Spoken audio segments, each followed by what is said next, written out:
medicina no basta con saber qué hacer. También es esencial saber cómo decirlo. Y esto, que parece simple, puede ser uno de los elementos más determinantes en la atención clínica. Cada palabra, cada silencio, cada gesto que expresamos como profesionales de la salud tiene un impacto. Puede aliviar o puede herir, puede construir confianza o generar distancia. La comunicación efectiva y asertiva no es un lujo, es una necesidad, especialmente en un entorno como el nuestro, donde las decisiones se toman bajo presión, con información sensible y muchas veces en escenarios de sufrimiento o vulnerabilidad. Hoy vamos a hablar de cómo nos comunicamos en salud, con los pacientes, con sus familias y también entre nosotros como equipo. Vamos a reflexionar sobre los riesgos de una mala comunicación, pero también sobre el poder transformador que tiene cuando se hace bien. Este tema forma parte del capítulo 4 del curso, dedicado a la prevención de conflictos y a la seguridad del paciente.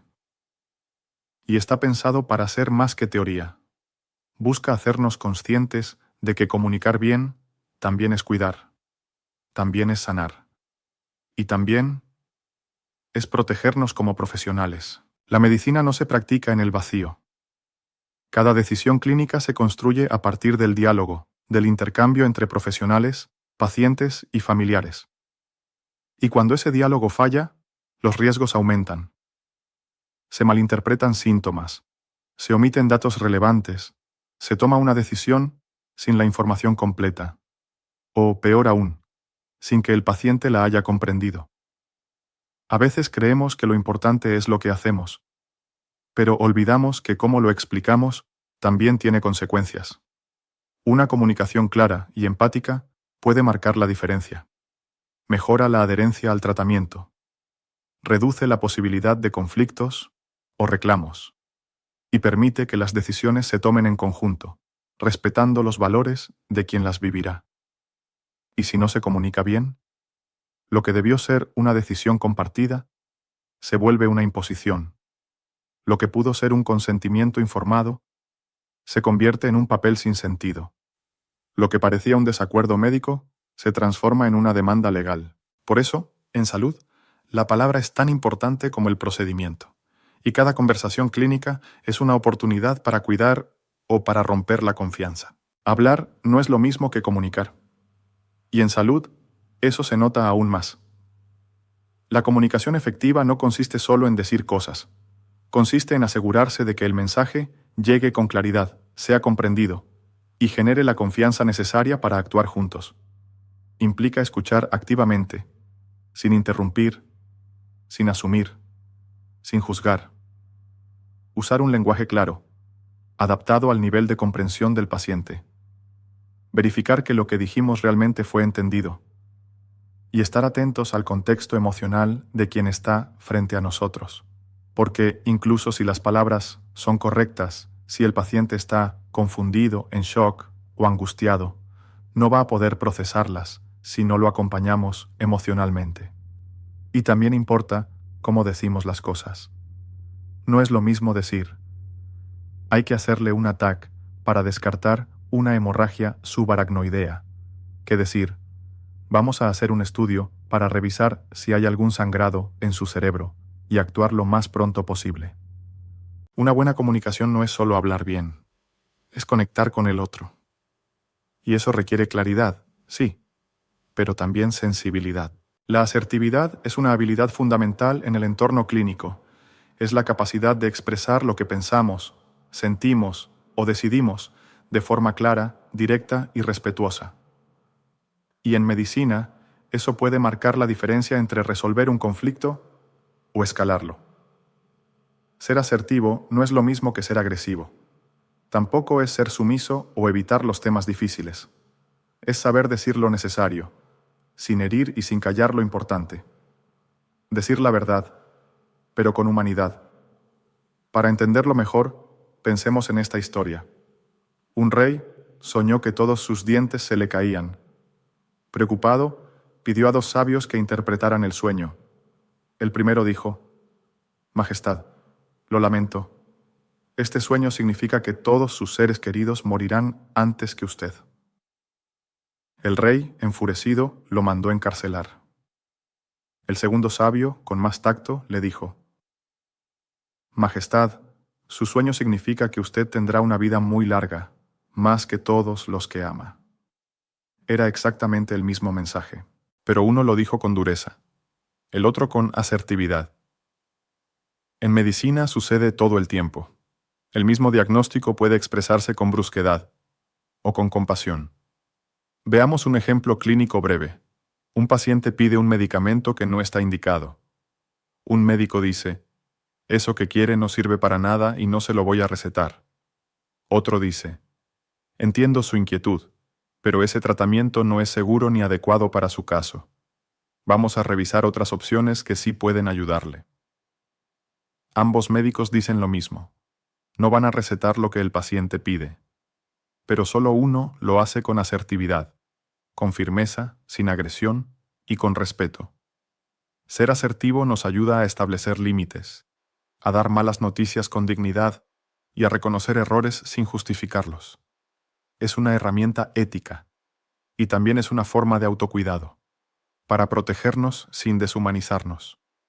Cuando hablamos de errores médicos, solemos pensar en fallas técnicas, pero la realidad es que muchas de las complicaciones que ocurren en los hospitales tienen su origen en algo más simple y más frecuente: una mala comunicación, mensajes confusos, indicaciones mal transmitidas, suposiciones no verbalizadas. Todo eso puede generar consecuencias graves para el paciente. Omisión de datos importantes, malinterpretación del tratamiento, retrasos en la atención, incluso conflictos con otros colegas o con la familia del paciente. Y todo por no haber comunicado con claridad. No basta con saber lo que hay que hacer. Hay que decirlo de forma precisa, comprensible, oportuna. Y cuando sea necesario, dejar constancia escrita. La buena comunicación también debe verse reflejada en el expediente clínico, porque a la hora de un reclamo o una auditoría, lo que no está documentado simplemente no existe. Y no solo es con los pacientes. La forma en que nos comunicamos entre profesionales también puede ser fuente de error. Una nota ambigua, una orden verbal sin confirmar, una suposición en lugar de una verificación. Todo eso puede poner en riesgo la seguridad del paciente. Por eso, una atención segura no empieza con la receta. Empieza con una comunicación clara. En medicina, la empatía no es un extra. No es algo que se da si hay tiempo o si el paciente lo merece. Es una herramienta clínica, una necesidad emocional y también una responsabilidad ética. Ser empáticos no significa cargar con el dolor del otro. Significa saber estar presentes, comprender su emoción sin invadir, acompañar sin juzgar y validar su experiencia, aunque no podamos cambiarla. Cuando un paciente se siente escuchado, comprendido, acompañado, su ansiedad disminuye, se expresa mejor, sigue el tratamiento con más confianza y establece una relación más sana con el equipo de salud. Pero cuando no hay empatía, todo se complica.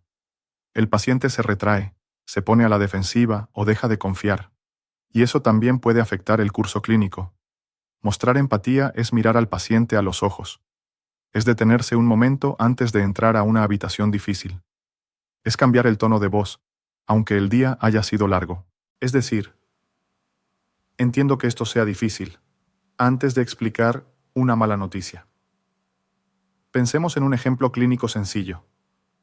Una paciente llora mientras espera los resultados de una biopsia. El médico entra, la ve y sin mirar su expediente le dice: todavía no hay resultados, vuelva en 2 días. Otro médico, frente a la misma situación, se detiene y le dice: sé que la espera puede ser angustiante. En cuanto tengamos algo concreto, lo revisaremos juntas y le explicaré cada parte. No está sola en esto. Misma información. 2 formas de decirla. Solo una deja un espacio para el cuidado. La empatía no es un lujo emocional. Es una herramienta terapéutica. Y como toda herramienta, se puede entrenar. Y se debe practicar todos los días. Una buena comunicación no solo informa, también invita a participar. Y eso, en medicina, es fundamental. Cuando el paciente entiende lo que está ocurriendo y siente que su opinión importa, puede tomar decisiones con mayor libertad y también con mayor responsabilidad. La toma de decisiones compartidas no es ceder el control. Tampoco es cargar al paciente con el peso total de la decisión. Es acompañarlo, guiarlo, escuchar sus valores, sus miedos, y ofrecerle opciones claras, realistas y respetuosas. Hay que explicar con lenguaje comprensible. No basta con decir riesgo-beneficio o evolución reservada. Hay que hablar como humanos, no como formularios. Escuchar sin prisa, resolver dudas sin juzgar, y respetar que el paciente puede decidir distinto a lo que nosotros hubiéramos elegido. Eso también es un acto clínico. Y también es protegernos legalmente. Porque muchas de las demandas o reclamos surgen no por la decisión misma, sino por cómo fue comunicada. Imaginemos esto. Un paciente acepta una cirugía, pero no se le explicó claramente que existía la posibilidad de requerir una colostomía. El procedimiento fue técnicamente correcto, pero la comunicación fue deficiente. Y ahí comienza el conflicto. El consentimiento informado no es solo un papel con una firma. Es el reflejo de una conversación ética, clara y respetuosa. Por eso, una decisión bien comunicada es una decisión más segura, más humana y más ética. La seguridad del paciente no depende solo de lo que hacemos individualmente, sino también de cómo nos coordinamos como equipo. Y ahí, la comunicación entre profesionales es clave. Una orden mal entendida, una nota ambigua, una instrucción verbal sin confirmar, todo eso puede tener consecuencias clínicas graves, tan graves como un mal diagnóstico. La medicina moderna no se puede ejercer en solitario. Cada paciente es atendido por múltiples manos, múltiples ojos, múltiples criterios. Y si no hablamos entre nosotros con claridad, respeto y oportunidad, estamos dejando puertas abiertas al error. Evitar suposiciones es un principio básico. Lo que no se dice, se interpreta. Y en salud, interpretar mal puede costar caro. Por eso es importante usar canales formales, trazables. Dejar registro claro de las indicaciones. Preguntar cuando algo no se entiende. Y dar retroalimentación de forma respetuosa, incluso cuando hay desacuerdos. Y si el entorno no permite preguntar, si cuestionar al médico de base se ve como una amenaza, entonces no solo hay un problema de comunicación, hay un problema de cultura institucional. Porque un equipo que se escucha, que se habla y que se cuida entre sí, es también un equipo que cuida mejor a sus pacientes. La buena comunicación clínica empieza por casa, entre nosotros. En medicina, hay silencios que protegen, pero también hay silencios que hieren. Callar por miedo, por costumbre o por jerarquía puede abrir la puerta al error. Y cuando se normaliza ese silencio, se vuelve parte de la cultura. Una cultura donde nadie corrige, nadie pregunta, nadie señala, aunque vea algo mal. Muchas veces, en la formación médica, se nos educa en la exigencia del perfeccionismo, como si equivocarse no fuera una posibilidad humana, como si dudar fuera sinónimo de incompetencia. Y eso nos lleva a ocultar errores, a no reconocer límites, a no hablar cuando más se necesita. Del otro lado, la rigidez también es peligrosa. Una comunicación cerrada, unilateral, que no deja espacio para la pregunta o el matiz, termina aislando a los equipos, desconectando a los pacientes y debilitando la atención. Romper estos patrones exige valentía. Exige reconocer que todos podemos equivocarnos. Y también exige entornos seguros, donde podamos hablar sin temor al castigo o la burla. Reaprender a escuchar, incluso lo incómodo. Aceptar que, a veces, el problema no es tener razón, sino no saber comunicarla. Porque no se trata solo de hacer bien las cosas. Se trata también de crear espacios donde lo que está mal pueda decirse a tiempo. Cada encuentro clínico es también un encuentro humano. No importa si estamos en urgencias, en consultorio o en cuidados paliativos. El cómo hablamos, escuchamos y respondemos deja una huella. La forma en que nos comunicamos puede aliviar o puede herir. Puede fortalecer una decisión o destruir la confianza. Puede humanizar el acto médico o convertirlo en un trámite más. Y muchas veces, lo que un paciente más recuerda no es el diagnóstico, ni el nombre del medicamento, ni siquiera el procedimiento, sino cómo se le dijo lo que se le dijo. Comunicar bien no es solo una técnica, es una actitud, una forma de estar presente, de mirar a los ojos, aunque no tengamos todas las respuestas, de decir lo difícil, sin dejar al otro solo con el peso de esa información. En un entorno como el nuestro, donde los errores pueden costar vidas y donde la presión emocional es constante, comunicar bien también es salvar. Porque la comunicación no es un complemento de la medicina, es parte de su esencia. Y al final del día, lo que más recordarán nuestros pacientes no será cuántos diagnósticos acertamos, sino si los hicimos sentir cuidados.